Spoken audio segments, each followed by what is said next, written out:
Feeling inspired by hosts Ron and Tyler? This episode of the MovieBuffs Podcast is brought to you by the YouTube workout channel Time to Train Fitness. With all things YouTube, it's free. Jump into a bar class, crank out a cycling workout, or pump out a strength session. Everything you need to work out for free at home. Check out the description and subscribe today. A quick promo break here in this episode. If you've been a fan of our podcast, you've probably already heard me, Tyler, one of your hosts, talk about the Naboso insoles. If you are ever wondering about, what are insoles? How do they help my feet? Are they really useful? I got to tell you that I've been wearing these Duo insoles for probably a year and a half now, and I think they're game changers. If you sit at a desk, if you are on your feet, so basically anybody, for anybody in the world, they can really help with your health. If you ever have foot pain or if you have any type of issues with your feet, these can be a game changer for you. Hopefully you take my word on it. You head to the link in the description, you buy yourself a pair, and you come back and you share it that, I actually bought those insoles and they actually do work. You know, that'd be something that we'd love to hear, love to see, because that means that you're working on your health. That's it for the promo break. Let's get back to the episode and keep hearing about all the random things that Ron has to say.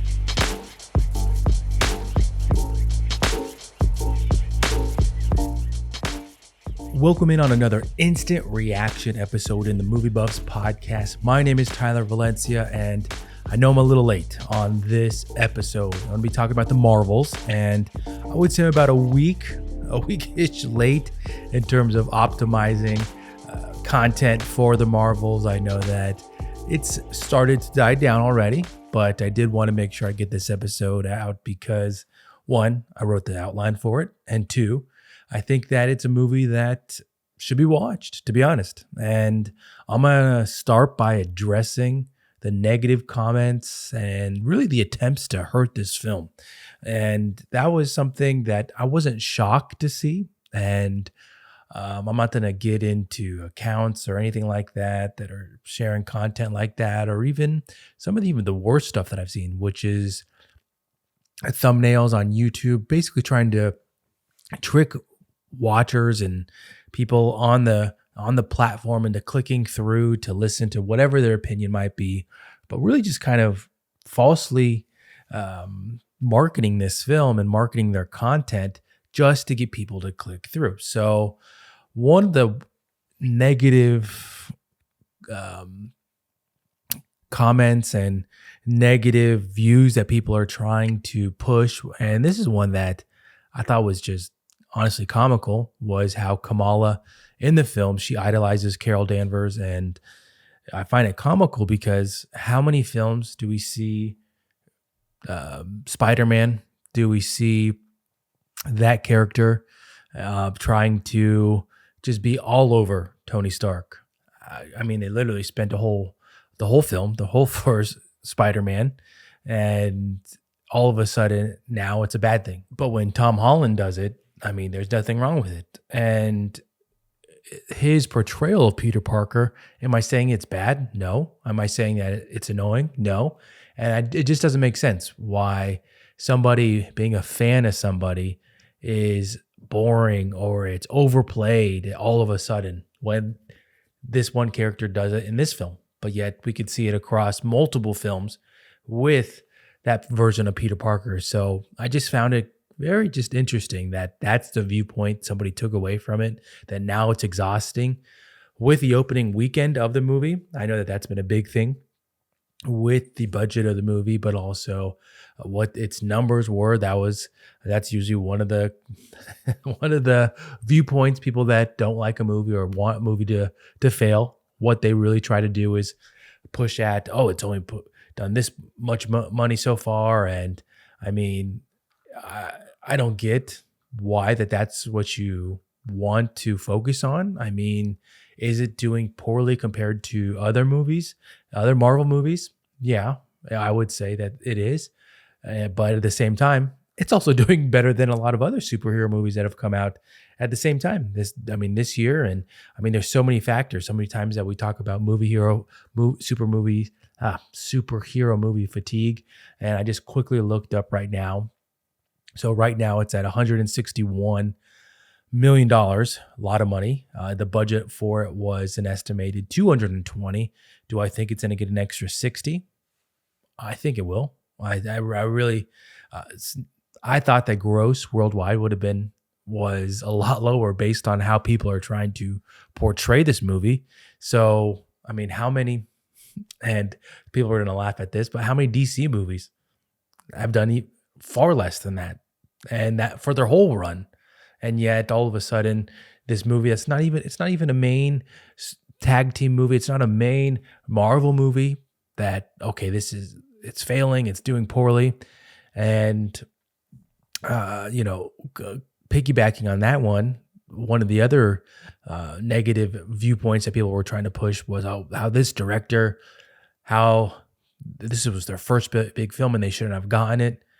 Look at other Marvel directors and tell me what, and honestly, other than maybe the Russo brothers, maybe Alan Taylor, also James Gunn, tell me what other directors have multiple big hits and they're coming on board. A lot of them come from the indie world, come from the horror genre, and they're getting their big shot with it. But now, again, all of a sudden, it's a big issue, that's honestly the tiring point of it. That's the tiring point of this movie, of this release, is that it's so negative that it's trying to push people away. And when I was pulling trivia for this episode, I found it kind of comical again that there was so much negative attempts with this movie. There were so many thumbs downs in the trivia for this movie that I was blown away. I was looking at the trivia for this, and it's honestly the most trivial things, and people are just thumbing down at it. And it's honestly, it's attempt. It's making effort to go out of your way to do that. So, addressing those things, I'm just pointing out that I find it trivial. I find it comical that that's what people spend their time doing. I've maybe put together 3-4 tweets for it. That's really, I moved on with my life, and you could tell that. I even came up with this episode. I'm coming out with it a week and a half post it came out, because things come up in life. When podcasting isn't your main job, things come up and things get put to the side. I didn't immediately get on the podcasting horde to go blast this movie. One, because I didn't think it was bad, but two, I don't really take that time. There's other movies out there that I've thought about taking a negative viewpoint on, and I keep moving on with my life. So I'm going to switch gears here, and I'm going to get to a thank you. A thank you for listening in on this episode. Us at the MovieBuffs Podcast really do appreciate you taking the time to listen, support our podcast. We're coming out with new content. At the moment, the actor strike is done, and that's another part of this that didn't even get to, but the actor strike is done. Ronald is back to podcasting. We just filmed a recording last week, and that episode is actually up now. It's a review of Cassandra, the movie that Ronald is actually in. And now that he's back, we're going to be coming up with some more content, video content. So make sure you head over to our YouTube channel to subscribe over there. Now, leading up to this movie, of course, the trailers coming out and making it look fun and making it seem like, okay, it's a tag team movie. Okay, cool. When I was walking into the theater, before sitting in my seat, one of the first things I do is I usually wash my hands, because I'm going to be eating nachos or popcorn, candy, whatever that is. And I don't want germs. And there's so much in the theaters these days, whether it's on the seat, on the handles, wherever it is. I mean, so many times I've walked into the theater that we typically go to, and I look at the seat, and there's either nasty butt sweat, literally just a stripe of butt sweat. You know what I'm talking about. If you've seen it, there's sometimes spilt soda, whatever. And I'll go into the bathroom to wash my hands, and I hear these two guys that sounds like they don't know each other, and they're actually raving about the movie. The two guys don't even know each other. She's like, "Oh, what'd you think of the movie?" And one of the other guys is just like, "I actually really enjoyed it. The action, the comedy, it was good. I really did enjoy it." And so I was like, okay, this is exciting. Let's see what happens. I came into the movie pretty open-minded. I didn't, I'll say, have the best opinion of Captain Marvel. And my issue with that movie was not because it's a female-led movie, but I was actually upset with the action in the movie. You go to Marvel movie to watch action. You don't go to it for talking. And the action in the original Captain Marvel just seemed like an afterthought, that let's just slap a fun throwback song on our action scenes and people are going to like it. And it came across that it was an afterthought. It didn't come across as a typical Marvel action scene. And that's what you get sometimes when you get directors that come from the indie world, that's not what they're known for or what they do best. Another promo break for you here. If you are a fan of the podcast, you know at the beginning of each episode, there is a promotion for Time to Train Fitness on YouTube that does online workouts that are free, 100% free on YouTube.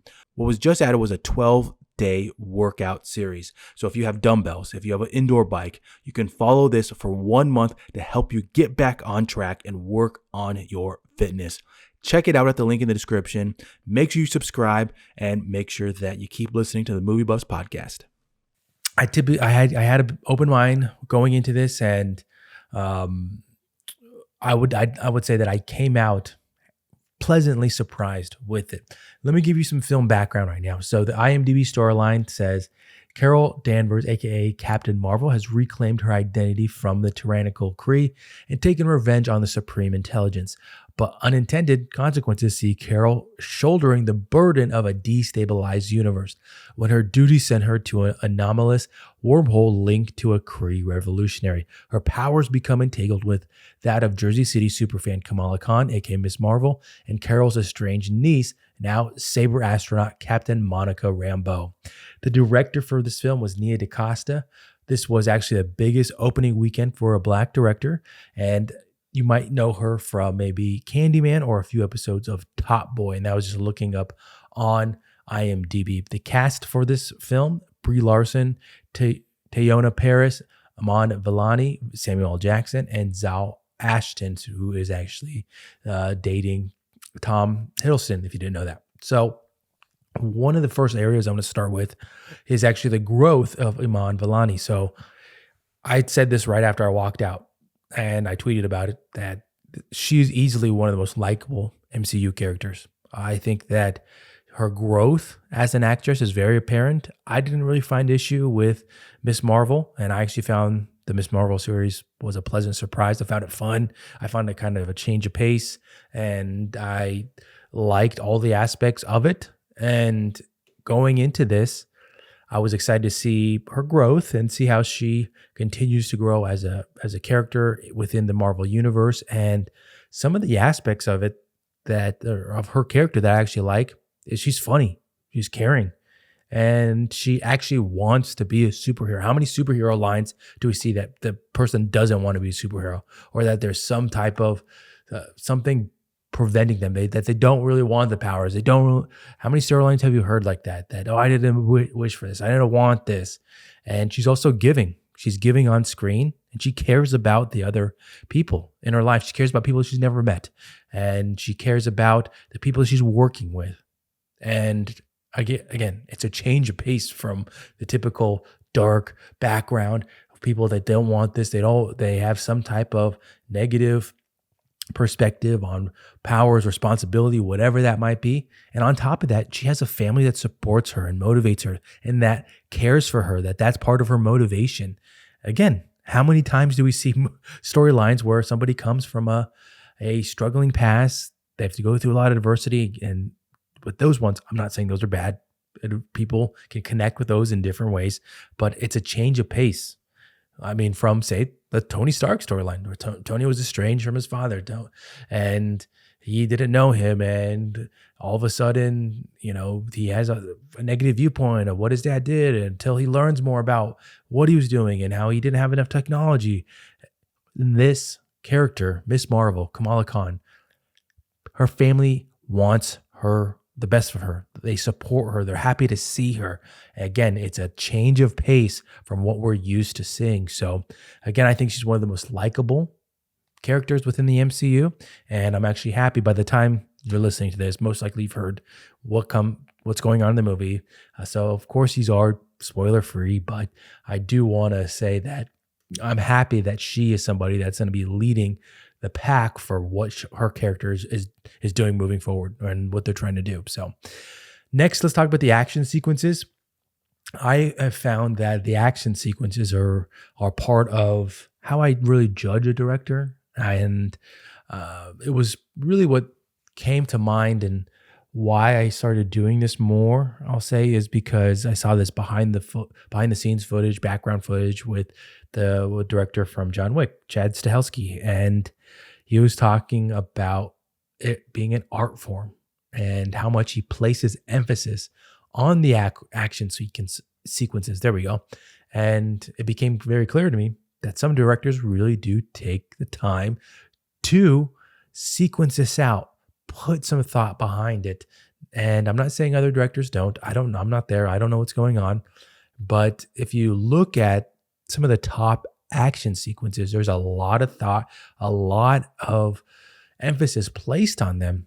And another example that came up to my mind whenever I say things like this was with Mad Max Fury Road and George Miller. And what I heard with behind the scenes with that was how every single angle shot, storyboarded, and practiced.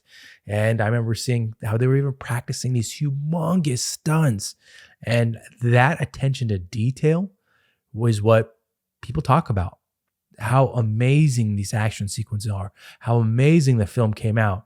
And I think that for a first-time director that potentially didn't come from the action realm, that these sequences were put together very nicely, and they're fun. And like I said, it's an art form. Action sequence, it's an art form. Where are you placing the camera? Where do you want the audience's attention to be? And one of the pieces that I left out above when I'm talking about Miss Marvel, Kamala Khan, I like her action sequences, actually. The way that she moves, that she's doing cool moves, and I dig it. So I mentioned already that was my issue with the original Captain Marvel film, how the action sequences were an afterthought. And I thought that you saw a lot of movement with the camera in this film, which I think is fun. It keeps people entertained, and it shows how much thought is going into it. In terms of this movie and its addition to the MCU, I would say that I did think at one point, okay, why isn't anybody from the Avengers, why are they showing up? Why isn't anybody else from Earth showing up to help? But I'm kind of getting to that point where you just kind of got to let it go. Really just got to get that out of your mind that not every movie is going to have every superhero that's available, because honestly, budget-wise, these movies, they're not real. And we're talking about one character, and then just think if one character, I know that leading up to this movie, a lot of people were wondering if it was actually Thor who was going to be in the movie. And I'm going to say that he's not in the movie, but let's say that if he was, and I know I kind of just ruined something right there. I didn't say who actually is, but he's not in the movie. And just think if he was, people would be talking about that. And a good example of this in a related-ish kind of film was The Batman. And Matt Reeves talked about how he left out the other scene with the Joker because he didn't want people talking about that scene. The point in the movie when that scene with the Joker happens, if that would have been left in, how many people would have been talking about it? How many people would have left with, oh, wow, I wonder what the Joker's going to be doing, when this is about the Batman and his growth as a character. And so I bring that up because it's kind of useless to go down that rabbit hole these days. Well, why isn't this superhero showing up? Why isn't this superhero going to be in this movie? Because budget-wise, but also story-wise, it's just not going to happen. I did like that they focused on the character development. One of the pieces that I didn't think about until watching other YouTube breakdowns for this was in Captain Marvel, you don't really get a sense of who Carol Danvers is because she doesn't know who she is herself. So she's trying to figure out who she is, her background, her history. And then this one, you kind of get a sense more of who she is. Of course, she doesn't want people to suffer. She doesn't want people to get hurt. You got to save as many people as you can. And she's a superhero. You get more of a sense of who she is. So you hear her say that how it's lonely in space, things along that nature. And so that character development I thought was very important for this movie and her addition to the MCU. She's not going anywhere. She's a good actress, and she's one of the bigger actresses in the whole MCU. So with this, learning more about their motivation is, I think, one of the bigger pieces to it as well. Kamala Khan, her storyline in it, you get a sense of her motivation. You get a sense of what she's about. And I think that from the beginning to the end of the film, her story arc is fun, and they continue that. So I think she's going to be a welcome addition to the MCU moving forward. Let me give you some of these trivia points that I mentioned before. In the opening, I talked about how I saw a lot of thumbs down with the trivia points, and I would honestly say that some of these probably were thumb down. Really, it just an insane amount, and you're honestly gonna be like, what? Why? There's literally nothing to this. So at 1 hour and 45 minutes, this is the shortest MCU film, surpassing The Incredible Hulk and Thor: Dark World at 1 hour and 52 minutes each. Next here, Lashana Lynch, who plays Maria Rambeau, Monica Rambeau's mother, is actually younger in real life than Teyonah Parris, the actress portraying her daughter. This is the first MCU sequel not to bear the protagonist's name on its title. Rather, the title refers to three main superheroes featured: Carol Danvers, Miss Marvel, and Spectrum, or Monica Rambeau. And among them, Spectrum bears the Captain Marvel moniker in the comic. So yeah, I thought that was semi-interesting. And then lastly, Goose, Carol's pet Flurkin, who resembles a cat, is played by cats Nemo and Tango, replacing previous actors Reggie, Archie, Rizzo, and Gonzo from the first film. Got to throw something in there for the cats. So I kept this relatively spoiler-free. Maybe one of the things I said is not spoiler-free, but honestly, I would see this. I know that my partner in podcasting, Ron, he hasn't seen it yet, and I honestly feel like a part of that is he's heard, and of course he saw a lot of the negative stuff surrounding this movie. And yes, he's busy, and so I'm going to give him some leeway on that. But I do recommend watching this and watching it on the big screen. There's fun action sequences. There's fun storylines in the movie. I do think it's worth the watch. If it wasn't, I would say just wait for it to come out on streaming. There are superhero movies where we do say that and where I do say that. And I'm pretty sure that there's one coming up where I'm debating. I probably am going to see it because I like going to the movies. And you probably can already guess which one I'm talking about. But I would see this movie. I don't think that there's anything negative about it. The negative criticism that I've heard, seen on Twitter, on X, of course, that's what that platform is about. But I don't honestly agree with any of it. I don't agree with really any of it. And I think that those are just really attempts to bring the movie down because they're not happy with the characters or whatever it might be. So check it out. Let me know what you think. This will be, an episode that probably we'll come back to in the future. Ron and I are working on some episodes where we're going to talk about superhero movies and movies that we didn't get to podcast together. So we'll see if this one pops up in the future. As always, thank you for listening.